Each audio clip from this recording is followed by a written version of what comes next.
আসসালামু আলাইকুম বন্ধুরা, কেমন আছেন সবাই? আশা করি ভালো আছেন। আমিও ভালো আছি আলহামদুলিল্লাহ। কিন্তু মনটা একটু খারাপ। আহ, মনটা খারাপের জন্য আমি কিন্তু আজকে চলে যাব। আমি আসছিলাম বাবার বাড়িতে। তো বাবার বাড়িতে দুদিন থেকে এখন চলে যাচ্ছি।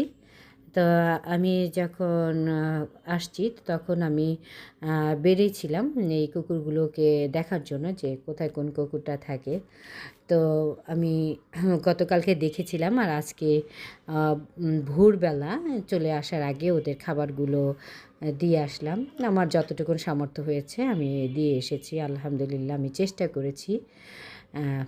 তো এই তো প্রথমে আইসা পড়লাম এই মা কুকুরটার কাছে। এখানে অনেকগুলো বাচ্চা থাকে, প্রায় 10 থেকে 11টা বাচ্চা আছে ওদের। তো আলহামদুলিল্লাহ প্রথমে ওদের খাবারগুলো দিলাম। তো ওরা সবগুলো মিলে মানে এক ঝাঁক শুয়েছিল পাখিগুলো। তো এই পাখিগুলোকে আমার ভাই নিয়ে এসে খাবারের সামনে দিচ্ছিল, কারণ ওরা এত ঘুমিয়েছিল, ডাকার পরেও উঠতেছিল না, যার কারণে ভাইয়া এনে এনে ওদের খাবারের সামনে দিচ্ছিল, যে ঘুম পরে দে, আগে খাবার খা।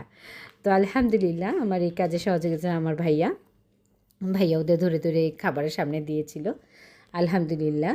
তো ওরা সবগুলো মিলে মাশাআল্লাহ দেখেন কি সুন্দর খাচ্ছিল। ভাইয়া আরও ওদের খাবার দিচ্ছিল যে খেতে থাক। হ্যাঁ, আর মা কুকুরটাকে আলাদা খাবার দিয়েছি, আর আরেকটা মা কুকুরের সাথে বাচ্চাটাও খাচ্ছিল আলহামদুলিল্লাহ। এই যে দেখেন, তো এই খাবারগুলো ওদের দিয়ে আমার বাকি আর একটা প্যাকেট ছিল।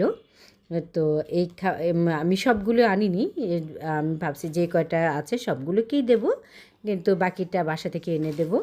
তো এই তো আরেকটা প্যাকেট ছিল, এখানে কিছু খাবার ওকে দিয়ে দিলাম আলহামদুলিল্লাহ। দেখেন কি শুকনা, অনেক মায়া লাগছিল যদিও ওর অবস্থা দেখে। এর জন্য আমি কিন্তু বাসা থেকে ওকে আরও কিছু খাবার এনে দিই। ওকে খাবার দিয়ে আবার এই ছেলে কুকুরটাকেও খাবার দিয়ে দিলাম আলহামদুলিল্লাহ। হুম, আলহামদুলিল্লাহ। তো ওকে এই খাবারটা দিতে দিতে আর একটা মা কুকুর আছে, ওর জন্যও খাবার নিয়ে আসলাম।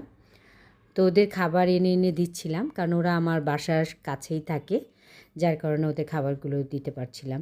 তো আলহামদুলিল্লাহ আমার এই কাজগুলো যদি আপনাদের ভালো লেগে থাকে প্লিজ আমার চ্যানেলটাকে সাবস্ক্রাইব করে, লাইক দিয়ে, শেয়ার করে পাশে থাকবেন। আল্লাহ হাফেজ।